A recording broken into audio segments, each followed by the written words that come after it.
मीरा भाईंदरमध्ये मराठीच्या आंदोलनानंतर आता पोलीस आयुक्त मधुकर पांडेंची बदली, तर निकेत कौशिक आता नवे पोलीस आयुक्त असणार। मनसेच्या मोर्चाला परवानगी न दिल्यामुळे मुख्यमंत्र्यांनी नाराजी व्यक्त केली होती। आकाशवाणी आमदार निवासाच्या उपहारगृहामध्ये शिवसेना आमदार संजय गायकवाडांचा राडा, निकृष्ट जेवण दिल्याचाही आरोप। गायकवाडांनी रात्री आकाशवाणी आमदार निवासाच्या उपहारगृहामध्ये कर्मचाऱ्याला मारहाण केल्याचे व्हिडिओ समोर। आकाशवाणी आमदार निवासातील अजंता केटरर्सचा परवाना निलंबित, अन्न आणि औषध प्रशासनाची धडक कारवाई। निकृष्ट दर्जाच्या जेवणावरून आमदार गायकवाडांनी कर्मचाऱ्याला केली होती मारहाण। आमदार निवासातील मारहाण प्रकरणी एकनाथ शिंदेंकडून आमदार संजय गायकवाडांना समज, कुणालाही मारहाण करणं योग्य नाही, शिंदेंची प्रतिक्रिया। शिंदेंच्या शिवसेनेकडून मुख्यमंत्री फडणवीसांना बदनाम करण्याचा प्रयत्न, यामागे मोठा कट, उद्धव ठाकरेंचा आरोप। गायकवाड टॉवेलवर बाहेर आले तेव्हाच कारवाई व्हायला हवी होती, शिंदेंचे आमदार आमच्यासोबत असताना नियंत्रणात होते। आमदार गायकवाडांच्या या गुंडगिरीवर आदित्य ठाकरेंची प्रतिक्रिया, तर यामुळे फडणवीस सरकारची बदनामी होते, आदित्य ठाकरे यांची प्रतिक्रिया।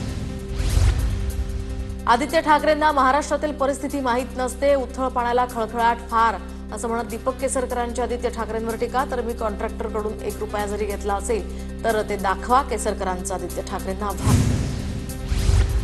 आमदारांना कुणाला मारहाण करणं चुकीचं, त्यामुळे आमदारांसंदर्भात चुकीचा संदेश जातो, विधिमंडळाची प्रतिष्ठा कमी होते, समज दिली जाईल। मुख्यमंत्री फडणवीसांकडून या कृतीवर नाराजी व्यक्त। शिळं जेवण देणाऱ्यांची पूजा करायची का, आमदार संजय गायकवाड यांचा संतप्त सवाल। तर कॅन्टीन चालक 10 दिवस शिळं जेवण देत असल्याचा गायकवाडांचा आरोप। एखाद्या आमदारानं गरीब कर्मचाऱ्याला मारहाण करणं शोभतं का, हिंमत असेल तर संबंधित खात्याच्या मंत्र्याला मारा, माजलेल्या आमदारांचं निलंबन करा। संजय गायकवाडांच्या मारहाणीवरून अनिल परब आक्रमक। आमदार निवासाच्या कॅन्टीनमध्ये भ्रष्टाचार सुरू, कॅन्टीनमध्ये डाळ खराब असेल तर त्याला तुमचंच सरकार जबाबदार आहे, जे आरेला कार्य करत नाहीत त्यांनाच तुम्ही मारहाण करता। संजय गायकवाडांच्या मारहाणीवर राऊतांची टीका। सत्तेतील आमदारांना मस्ती आली आहे, काँग्रेस नेते नाना पटोले यांचा हल्लाबोल। तर संजय गायकवाडांनी केलेल्या मारहाणीचा पटोलेंनी नोंदवला निषेध, सत्ताधाऱ्यांना पैसा आणि सत्तेचा माज आलाय, सुप्रिया सुळेंची ही प्रतिक्रिया। धारावी अदानीच्या घशात घातली, गिरणी कामगारांना धारावीत हक्काचं घर द्या, अदानीला वांगणीला जायला सांगा। शिवसेना उद्धव ठाकरेंची आझाद मैदानातनं आक्रमक मागणी। राज्यात गिरणी कामगार शिक्षकांचे प्रश्न सुटत नाहीत, सरकार नेमके कुणाचे प्रश्न सोडवतंय, संजय राऊतांचा खोचक सवाल। भाजप खासदार निशिकांत दुबेचा पुन्हा उद्धव ठाकरेंवर निशाणा, तर मालमत्ता खरेदीसाठी ठाकरेंच्या नेत्यांकडे पैसे कुठून येतात, काही मालमत्तांची यादी एक्सवर पोस्ट करत दुबेचे सवाल। निशिकांत दुबेच्या महाराष्ट्राबाबतच्या वक्तव्यावरून जयंत पाटलांकडून विधानसभेत सरकारला सवाल, महाराष्ट्राची स्थिती इतकी खराब झाली आहे का, अशी विचारणा। तर हे वक्तव्य महाराष्ट्र भाजपला मान्य आहे का, भाजपनं भूमिका स्पष्ट करावी, अशीही मागणी। निवडणूक आयोग भाजपच्या कार्यालयामधून चालतं, शिवसेना पक्ष चोरायला निवडणूक आयोगानं भाजपला मदत केली, संविधानाचा अपमान करणाऱ्या निवडणूक आयोगाची आरती करायची का, आदित्य ठाकरेंचा निवडणूक आयोगावर निशाणा। राज्य सरकार आज विधिमंडळामध्ये मांडणार बहुप्रतीक्षित जनसुरक्षा विधेयक, महसूल मंत्री चंद्रशेखर बावनकुळे यांनी विधानसभेमध्ये सादर केलं जनसुरक्षा विधेयक समितीचं प्रतिवृत्त, विरोधक नेमकी काय भूमिका घेणार याकडे आता लक्ष। कर्नाक पुलाचं नाव आता सिंदूर पूल असणार, मुख्यमंत्री उपमुख्यमंत्री यांच्या उपस्थितीत आज उद्घाटन होणार। मशीद बंदर रेल्वे स्थानकापासून डेमोलो मार्गाला जोडणाऱ्या या पुलामुळे वाहतूक कोंडी कमी होणार।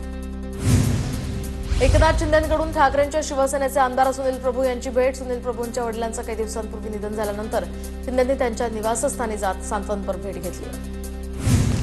कोकणासाठी उद्धव ठाकरेंची शिवबंधन परिक्रमा, तर उद्धव ठाकरे ऑगस्ट महिन्यामध्ये कोकण दौऱ्यावर, आगामी स्थानिक स्वराज्य संस्थांच्या निवडणुकांवर आता लक्ष असणार, संघटनात्मक बांधणीसाठी हा दौरा। सर्व जागा लढवायला हिशोबानं कामाला लागा, परिस्थितीनुसार युती संदर्भात मित्रपक्षांशी बोलून निर्णय घेऊ, उपमुख्यमंत्री अजित पवारांचं कार्यकर्त्यांना आवाहन। राज्य अडचणीत असल्याचा विरोधकांचा अपप्रचार, पण तसं काहीही नाहीये, विधानसभेत अजित पवारांचं विधान, आम्ही अनुभवी आहोत, मार्ग कसा काढायचा ते आम्हाला माहिती आहे, अजित पवार यांचं विरोधकांना उत्तर। पुणे एपीएमसीमध्ये अजित पवारांची मलिदा गँग, मार्केट यार्डमध्ये अंमली पदार्थ मिळतात, शरद पवारांच्या राष्ट्रवादीचे प्रवक्ते विकास लावंडे यांचा आरोप। ठाण्यातील समस्यांवरून गुलाबराव पाटील आणि जितेंद्र आव्हाडांमध्ये कलगीतुरे रंगले. तर ठाण्यासाठी शिंदेंनी मोदी शहांकडून मोठा निधी आणावा, जितेंद्र आव्हाडांची मागणी. तर आव्हाड 7 ते 8 टर्मचे आमदार आहेत, मग समस्या काळ सोडवल्या नाहीत, गुलाबराव पाटलांचा सवाल. 2014च्या आधीपासूनच मी धारावी ब्रँड जोडो वापरायचो. तर धारावीतील उत्पादनासंदर्भात मुख्यमंत्री फडणवीसांकडून कौतुक. पुढच्या 10 वर्षांमध्ये मुंबईला झोपडपट्टी मुक्त करणं शक्य, फडणवीसांकडून विश्वास व्यक्त. शिक्षकांचा पगार 18 तारखेला होणार. आझाद मैदानावरील शिक्षकांच्या आंदोलनस्थळी मंत्री गिरीश महाजनांचं आश्वासन. तर शिक्षकांच्या शिष्टमंडळानं घेतली होती मुख्यमंत्र्यांची भेट. सगळ्यांनी मिळून भाजपला असा करंट देऊ की खुर्चीवरून खालीच पडतील. आम्ही सगळे मिळून तुमच्या हक्काचं आहे ते दिल्याशिवाय राहणार नाही, उद्धव ठाकरेंचं विनाअनुदानित शिक्षकांच्या आंदोलनामध्ये आश्वासन. संयुक्त महाराष्ट्राचा लढा आम्ही पाहिलाय, तर आता मराठी माणसांवर अन्याय होत असताना आम्ही भाऊ भांडत बसायचं का? महाराष्ट्र विरोधी शक्तींच्या विरोधात राज आणि आम्ही एकत्र आलोय, उद्धव ठाकरेंचं वक्तव्य. अनेक चित्रपटात हत्या आणि कट कारस्थानांमध्ये राजकीय नेतेच प्रमुख सूत्रधार दाखवतात. अशा सिनेमांवर बंधन लादणार का? परिणय फुकेंकडून विधान परिषदेमध्ये सवाल उपस्थित. मंत्री आशिष शेलार यांनी राज आणि उद्धव ठाकरे यांच्या युतीवरून डिवचलं. विधानसभेमध्ये बोलताना आशिष शेलार यांचा ठाकरे बंधूंना टोला. सिनेमातनं राजकीय नेत्यांची प्रतिमा मलिन करण्याच्या मुद्द्यावर बोलताना कोणता झेंडा घेऊ हाती हा सिनेमा आला. आता परिस्थितीच्या माऱ्याने दोघे एकत्र येत आहेत. सिनेमाचं नाव असेल कसा झेंडा घेऊ हाती, असं म्हणत शेलारांची टोलेबाजी. पक्षातल्या कुणीही माध्यमांशी संवाद साधू नका, मला विचारल्याशिवाय माध्यमांशी संवाद नको. 2 दिवसात राज ठाकरेंचा दुसऱ्यांदा आदेश. राज ठाकरेंचा निर्णय चांगला. माध्यमांशी परवानगीशिवाय न बोलण्यासंदर्भात राज ठाकरेंनी मनसैनिकांना दिलेल्या आदेशानंतर उद्धव ठाकरेंची प्रतिक्रिया. महाराष्ट्राप्रमाणे बिहारमध्ये आता मतदानाची चोरी करण्याचे प्रयत्न. तर विरोधी पक्षनेते राहुल गांधींचा आरोप. बिहारमधील मतदार याद्यांमध्ये फेरफार झाल्याचाही दावा. वायनाडमध्ये जिंकला तेव्हा मतांची चोरी आठवली नाही, कपोलकल्पित आरोप करू नये. राहुल गांधींच्या आरोपांवर सुधीर मुनगंटीवार यांचा पलटवार. पुरवणी मागण्यांसंदर्भातील तरतुदींवर आमदार निलेश राणे यांची नाराजी. तर पुरवणी मागण्यांमध्ये नगरविकास आणि सार्वजनिक बांधकाम खात्याला कमी निधी मिळाल्याचाही राणेंचा आरोप. शेतकऱ्यांनी लाठाकाठ्या घेऊन 14 तारखेला यवतमाळच्या आंबोडा या ठिकाणी या. तुफान गर्दी करा, बच्चू कडूंचं शेतकऱ्यांना आवाहन. शेतकऱ्यांची गर्दी होईल तेव्हा सरकार स्वतः रस्त्यावर येईल. 7-12 कोरा या यात्रेमध्ये कडूंचा एल्गार. शिरसाटांकडून कुणबी सर्टिफिकेट न देण्यासंदर्भात अधिकाऱ्यांवर दबाव. मनोज जरांगे पाटलांचा आरोप. आमची कागदपत्र अडवली तर आम्ही शासकीय कार्यालयाला घेराव घालणार, जरांगेंचा शिरसाटांना इशारा. जम्बो कोविड सेंटर घोटाळा प्रकरणी सुजित पाटकर यांच्या जामीन अर्जावर मुंबई हायकोर्टात सुनावणी पूर्ण. तर पुढील आठवड्यामध्ये आता जामिनावर निकाल येण्याची शक्यता. दरम्यान संजय राऊतांचे निकटवर्ती असलेल्या पाटकरांविरोधात कोविड सेंटर घोटाळ्या संदर्भात ईडीने दाखल केला होता गुन्हा. नंदुरबारमधील अनधिकृत धार्मिक स्थळांवर विधानसभेमध्ये लक्षवेधी. नंदुरबारमध्ये 150 पेक्षा अधिक चर्च अनधिकृत. आमदार अनुप अग्रवाल यांचा आरोप. विधानसभेमध्ये तुकडेबंदी कायदा रद्द करण्याची घोषणा. तर 1 गुंठ्यामध्ये शेतजमीन खरेदी विक्री करता येणार. महसूल मंत्री बावनकुळेंचा ऐतिहासिक निर्णय. लवकरच या संदर्भात समिती गठीत होणार.